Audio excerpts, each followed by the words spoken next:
Namaste to all students. Myself Jimmy, Dr. Khushbu Verma from Faculty of Agriculture and Veterinary Science. Today we will discuss about leg operon system. There are various regulatory bodies which control the gene of expression, and leg operon is one of them. Each cell in the human contains all the genetic material for the growth and development of the human. Some of these genes will be need to be expressed all the time. These are the genes that are involved in the vital biochemical process such as respiration.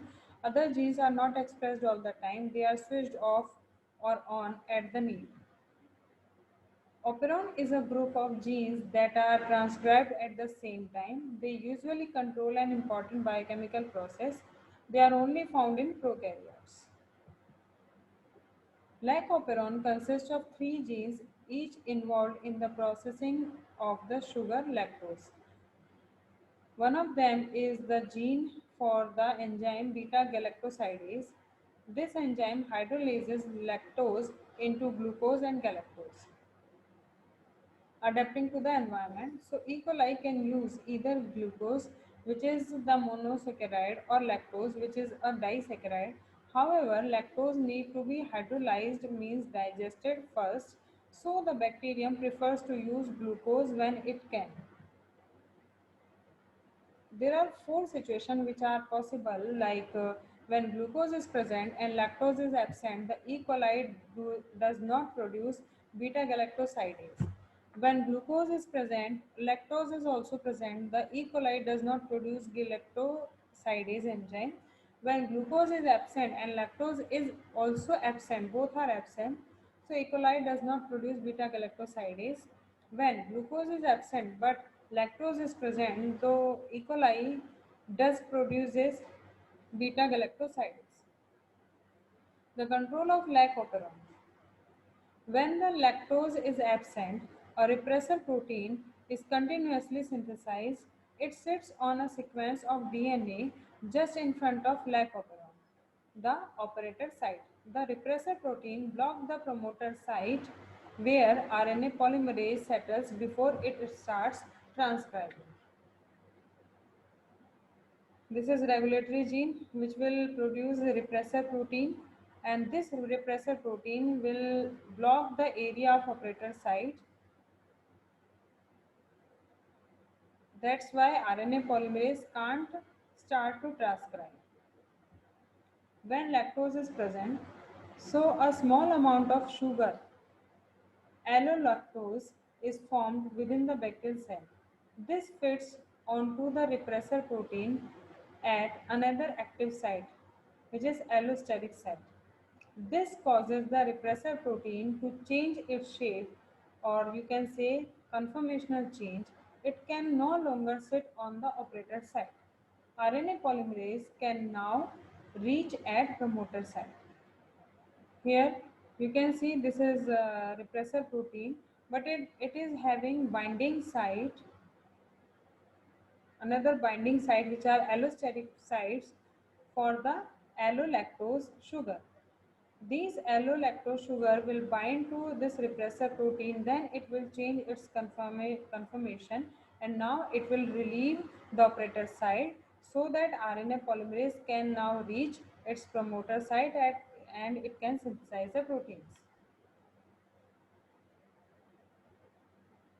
See, here repressor protein has been removed. Now RNA polymerase is coming and it is going to bind with the promoter site. Third situation is when both glucose and lactose are present. This explains how the lac operon is transcribed only when lactose is present. But this does not explain why the operon is not transcribed when both glucose and lactose are present.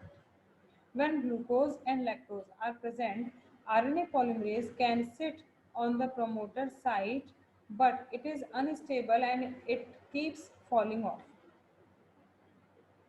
Here, it can't bind to the promoter site, it can fall off. When glucose is absent and lactose is present, Another protein is needed, which is activator protein. This stabilizes RNA polymerase. The activator protein only works when glucose is completely absent.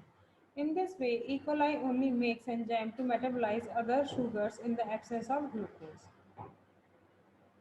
This is activator protein, steadies the RNA polymerase, and you can simply say that it will help for the RNA polymerase to bind promoter site and to start the transcription process.